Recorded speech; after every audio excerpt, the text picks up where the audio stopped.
I want to welcome you to Dream Chasers Radio with me, your host, Yaya Diamond. What's up, peoples? How you doing? I want to welcome you to Late Night with Yaya Diamond on the DuPont Network as well. Thank you guys so much for tuning in. You know, it is a blessing to see so many different people come on the show and talk about different things that they're doing, and authors. You guys know I love authors, like literally love authors. And I do have Keith Cooper here, and he's going to be talking about his book, Taking the Mask Off. But before he does, I want to say something because I read what he's done, and I see something that really, really touched me. So I'm just gonna go and just kind of bear with me for a second. It says here that he's a pilot, an engineer, a mathematician, a soldier serving in the Pentagon when the planes hit during 9/11. Then later in Iraq, he served at the executive levels of corporations, and he just finished walking 500 miles across the part of France and all of Spain. And now he's writing his memoir focused on his experiences that led him to this topic of mental health. You know, I think that we need to really pay attention to this. Mental health is a big issue, not just with all different kinds of races, but in every race and in every area of business. And in, of course, in the soldiers that went out and protected us and kept us safe and fought for justice for us. And I want to thank you. Thank you so much, Keith Cooper, for doing that. And welcome to the show. Yeah, it's a pleasure to be here, and thank you for the kind introduction. Thank you. Thank you. What I have to go back. I mean, this whole book, Taking the Mask Off, is about you. But before we get to the book, who are you? That's a great question. I think, it's been said that who you are is not what you do. And it took me 50 years to figure that out. And I'll tell you, it's still a journey to figure out, who you are. And what you find is that all of us identify and we say, who are you? I'm a pilot, I'm an engineer, I'm a mathematician, I'm a radio host, I'm a CEO. Well, that really means that if you quit being a pilot, if you quit being a CEO, that you're nobody. No, what we are is we are people, spiritual people. We are people who have a certain religious background. We are children of our mothers and fathers. That never changes. So that 50-year journey took me from identifying with a topic, an idea, and something I could attain versus my inner soul, my inner being. And so who am I? I'm a child of God. I'm an African American. I'm a citizen of this country like you are. That's who I really am. That will never leave me. I'm the son of wonderful parents who are now in heaven. I'm a father to wonderful kids. That's who I am. And it just took me so long to really come to the grips of that, because that's the importance and the foundation for who I am. Mm. A lot of people go through that. I am this, I am that. Yeah. But you are much more than that. It's such a blessing, such a blessing. So the title, Taking the Mask Off. I got to ask you, did you write this before COVID, or was this kind of something that kind of happened because of COVID, or had nothing to do with COVID? Probably the middle. It had something to do with COVID because I was isolated. Like many of us, we're sitting in our rooms, and I'm single, so I was at home, and I lived in Winter Park up there. And every night or every morning, I come down and meditate a little bit, and I journal. And the whole process of journaling was really to capture my thoughts. So it was written during COVID when we had the mask, but really what I learned is how many masks I had, how many imprints have been put on me because I had all that time to think, because I was isolated like many others. And so written during COVID, but not really about COVID. It was about my life and my journey, which is a continual journey. And what COVID allowed was a time to do it and the environment of mask with all of us. But it really said, this is not about an N95 or KN95 or whatever you want to call it. This is about the mask we wear, the callus we grow as we get older and older. And, it all goes back to who our inner self is and taking these different masks off, conformity and everything we always talk about. So that's really what happened. Yeah, I agree with you. A lot changed. A lot of people changed. It is. And we had time to really think about who we were and what we really wanted to do with our lives. That's correct. A lot of people changed. I quit my job during that time too. And it just, but it took me through a moment to understand that I didn't like the way I was going. And if Right. I had continued, I probably would not have been happy with the person that I would have become. And that is a mental crisis within itself. Mental health. Wow. I mean, when you think about this, which way did you want to go and did you change it all after COVID? Well, yeah, you're exactly right. I mean, truthfully, I've been climbing the ladder so fast throughout my life, whether it be in the military, the corporate world. It took me COVID to realize that my ladder was leaning against the wrong wall. Mm, Okay. I was looking at attaining these objectives that I had to somehow, go to the next run, go to the next run, and not really looking where I was going, only to realize I got to the top and no one was there. And all I would offer people to do is, it's never too late to change where you're going. As we've heard before, it's always the right time to do the right thing. And what you realize is as you get older, and I'm much older than you, is that the the attainment you have of things, whether it be the boat, whether it be the beautiful home, whether it be the new car, you hit a point where you say attaining things is not as important as the legacy I want to leave. So I hit that halfway point of saying it's great to say what you have, but it's better to really come up with what's your legacy going to be when you leave this earth. And you start changing that. And that's when my ladder changed. And that's why COVID, that isolation period, gave me time to think and write this book. Short stories, 3 to 5 pages each, with questions at the end, which make you ponder and make you think. Realistic situations that occurred to me, things that I don't want others to have to go through, that they can look at, put themselves in place, and say, I see what happened here. Let's think about it. Let's talk about it. So, yeah, that's what happened, just as you identified. yeah. I look young. I'm a grandma 3 times, but yeah, I have 3 grandchildren. Oh, wonderful. Oh, It's wonderful. beautiful. It is It is. gorgeous. It is. It I absolutely is. think, oh yeah, thank you. Thank you. I think that this whole mental health thing, did you go through a mental health crisis yourself? That's a good question. I don't know if I went through mental health crisis like any soldier leaving the war zone. You're evaluated to see if you have PTSD or something like that. And I came out fine. Having said that, I went to therapy, and I would tell others out there that the most important thing you can do is admit that there's a problem and get help. And what we have in African American communities, is there's a real shortage of psychological help for African Americans, 3%, as a matter of fact. So when you look at the African American community, which comprises 13, 14% of the population, let's just say, in the area of, 13, 14% of that population, let's 22%, 23%, like anyone else, has a mental health issue. That's 7 million people. So I went through the process, and I was really lucky to have a great therapist. And I write about that in a book, the first opening part, which talks about what my first task was. And Hmm. so I went through that whole process to get through that. And I still go through it, by the way. It never ends. But just like you and I go every year to get a physical, we get our blood checked and we say we're okay. Well, we need to check what's above our neck, not what's below our neck. And what's above our neck is probably more important than what's below our neck. And that's what I realized in this whole process. So I didn't go through a crisis, but yeah, I went through a realization. Mm. Yeah, a lot of Black people don't go to therapy because that's not for us. Yeah. That is a crock of okay. Well, let me tell you, it is for We us. have Okay. It is to. for us. Yes, it is It for is us. for us. It Yes, yes. definitely is for anyone who needs it, Right. regardless of where you come from, your color, your race. It doesn't matter. It's for whoever needs it.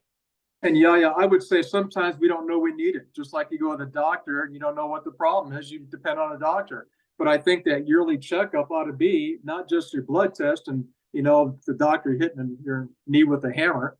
It ought to be someone who's a professional in your area that's certified to say, hey, how am I doing? Here's what's going on in my life. And it's not that anyone out there, as I write in a book, has any disturbing issues, but our world is getting a little crazy. I mean, there's some things Little, going on in our world that are complex. I mean, I won't say the good old days were good. Okay, don't go there.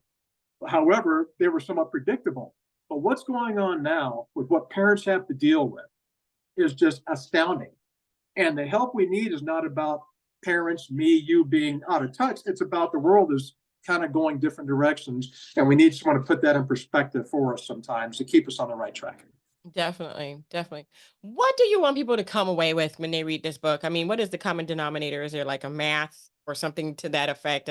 I mean, which side do they need to be on? The side they need to be on is that be vulnerable, be open, be non-judgmental.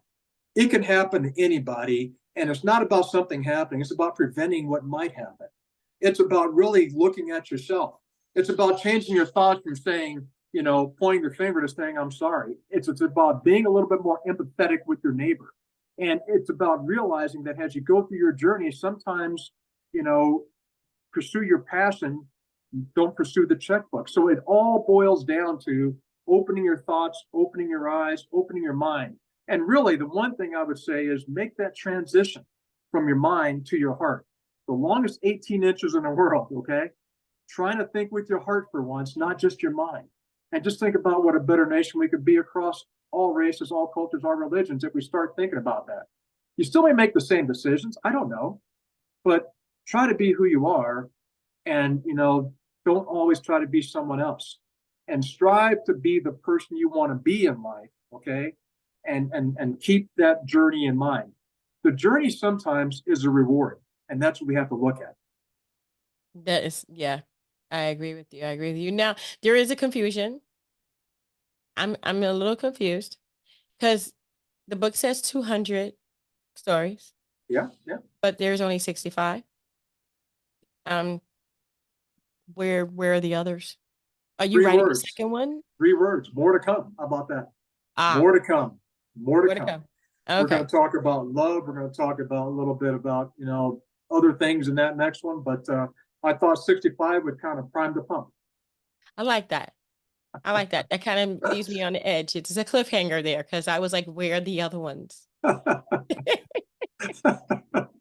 was like, okay, now I want the other How ones. about the others? I, Yeah, I good, want the good. others. My goodness, my goodness. I was thinking about the stories in there and we get so because I started writing too, we get so hooked on our characters and the stories and we become a part of it. It's like you can see it, you can visualize it. Which story is your favorite? The one I'd say is my very favorite is the one I write about.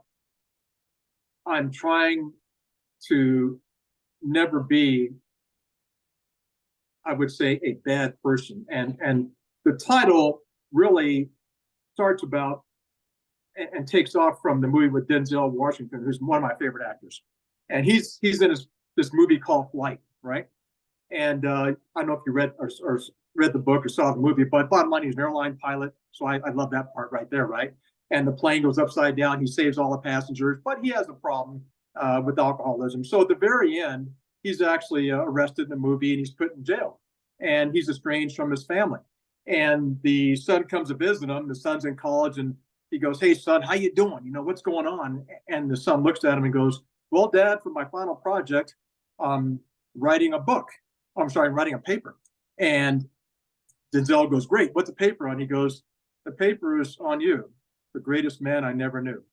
And so I never want to be that person with my kids. I never want to be that person with my friends. And I think going up the path of the wrong ladder was leading me to being the greatest person no one ever knew. And I don't want to be up there alone. I don't care what the consequences are. So that's my favorite story.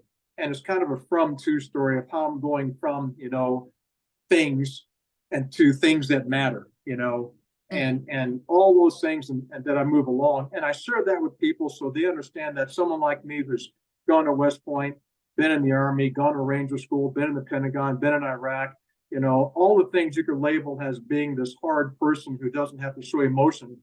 You need to show emotion. You need to say, I'm sorry. You need to cry. You need to doing that. The worst thing we can tell our sons are, be a man, because what does that mean? Let's hug our sons. Let's hug our daughters. Let's tell them we love them every day. Um, Even if we never got that treatment ourselves, because with what's going on in the world right now, we need to know we love each other, and it does take a village. Yeah, it does. It definitely does. My gosh. My goodness. I mean, You said so much. Let me ask you a question though. I mean, I know your favorite story in the book, but Yeah. how did you write this book? Was it because of the journaling? Was it always something that you knew you were going to do? No, I wanted to write it to have, at the time I lost my mom to cancer during COVID, and I was really in a deep Sorry. depression about everything. And I said, I didn't know a lot about my mom. Obviously, I knew, she raised me. Then at 17, I took off to go to West Point and go in the military. So it was always a visit. But I wanted my kids to have an idea of who I was. And I don't mean just, the name tag I wore, but who I was. And I think this journaling was a way I was going to leave behind. And then all of a sudden, the journaling led to my therapy, right? I mean, you're writing. So I'm like, boy, this is very selfish of me. So I wrote it. And others who read some of the stories said, you need to publish this. And not just because you're kids, but there are a lot of people like you. And Yaya, you know your audience better than I do. There are people out there who think they're fine. There are people out there who think they don't need this. I would say that the book is meant for anybody and everybody. It doesn't talk about the mathematician, the pilot, the journalist. It talks about us. It talks about just the things we have to do. It talks about being human. And that's really why I wrote it. To show, look, if I can do it, journal with me, try the same thing, meditate, sit. And the more you do it, the more you'll like it. And those who say they don't have time, wake up 10 minutes earlier. just get up 10 minutes earlier. I say And pretty that. soon that'll be 20 minutes. That'll be 30 minutes. And it'll be the best time of your day. I said, you guys know I say that. You took it out of my mouth. Keith took it out of my mouth. Okay, so the hardest thing I find to do is to describe something you just done in 10 words or less. Yeah. So in 10 words or less, describe your book. Um, a foundation-based mind to heart journey. Is that like 10 words? No, it's less. You said or less. Okay, I said, You okay, said I or was less, gonna say. right? That's so cool. Foundation-based mind to heart journey. That was 5 or 6 words, I think. I did Yeah, it okay. was. Yeah, you did. You did good. You did good. And it's, you know what? And I think that people will see themselves in this book a little bit, if not a lot. There are a lot of people like me who I knew my father. I talked to him, but what was his favorite color? Yeah, right, I don't know. What was his middle name? right. I don't know. What did he like to eat? Yeah, I'm literally telling you, I'm asking the question and I'm answering you about my own father. right. You don't know. Yeah. So knowing the man and knowing of the man are two different things. They And are. I think we go ahead. Yeah, and the cool thing is that not only knowing the man and trying to understand, but how about knowing the mistakes that man made, but not just the mistakes, but how they got back on track. Just like your relatives told you, your mentors told you. It's not what you do, it's more important about what you do about what you do. Okay. Mhm. So when you make that mistake, and I talk to people when I teach them to fly all the time, you're going to have emergencies. Okay. Sometimes you can't prevent those. It's not the emergency that's going to get you in trouble. It's how you handle that emergency. And that's the important part of this book because it goes into saying, here's a story. Here's what I did wrong, but here's what I did about being wrong. And here's what I want to think about it. And it also puts some questions in the end because we all go off path. And when I went off the path of looking at, the cartoons of Dr. Seuss and Be Who You Are, say what you feel, because those who mind don't matter and those who matter don't mind, all the way to looking at the religious aspects of, God and then what my parents taught me. When I veered off that course, that's when I got in trouble. But I always knew the right road to go on. Mhm. How did this book help you? I mean, I'm very curious. I know that you said writing the book Yeah, was, the best thing you could have done yeah. in its entirety. How did it help you mentally? I think it helped me when others would read some of the writings and say what it did for them. Mm. Like many things, helping someone that provides more therapy than you many times, the volunteering you do and others do, you find, they say thank you, but boy, you feel a little guilty because guess what you did? You got the thanks out of it. So it helped me by knowing that I'm helping other people. It helped me by knowing I'm providing a legacy for my kids to know who I am, so they know my favorite color and everything else and all that. That's where it helped me, and it continues to help me when I hear thoughts from the audience and readers saying, "Hey, thanks, you opened my eyes. I'm now realizing I'm okay, or I'm getting help I need, or I'm giving to someone else." Yeah. Wow. Wow. Okay. Thank you so much for being on the show. How can people find your book? It's on Amazon, but my website is www.longlakelore.com, and that's www.longlakelore.com. Long Lake is kind of a place that I grew up, that I love in my heart, and named the website after that. And there's a little biography of me and a picture of my parents and I back in 1968. It's been a long time ago, right? And yeah, won't go any deeper than that. But and it talks about how I wrote the book, and also is a little link to buy the book.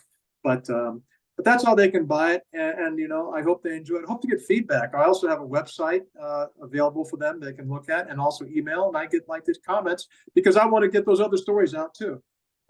Yeah, definitely, definitely. I definitely appreciate you, Keith. And we're gonna have that information in the description box below so that it'll be easy for you guys to find it. It's also at the Yaya Diamond Book Club. So if you go to Amazon and you go to the Yaya Diamond Book Club, and I will put that link in the description box below as well. So it'll be easy for you guys to find that. I literally think that mental health is on the precipice of a catastrophe.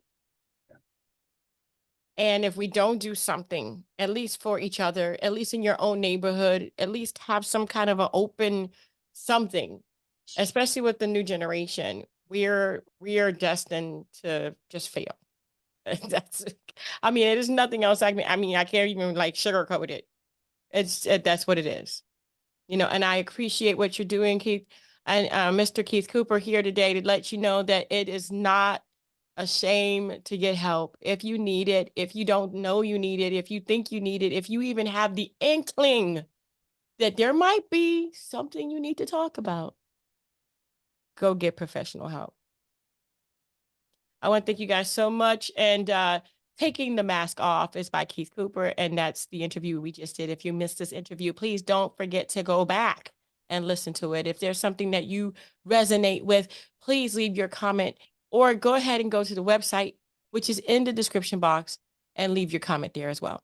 I want to thank you guys so much for tuning in. Don't forget to dare to be different. And until next time, guys, bye.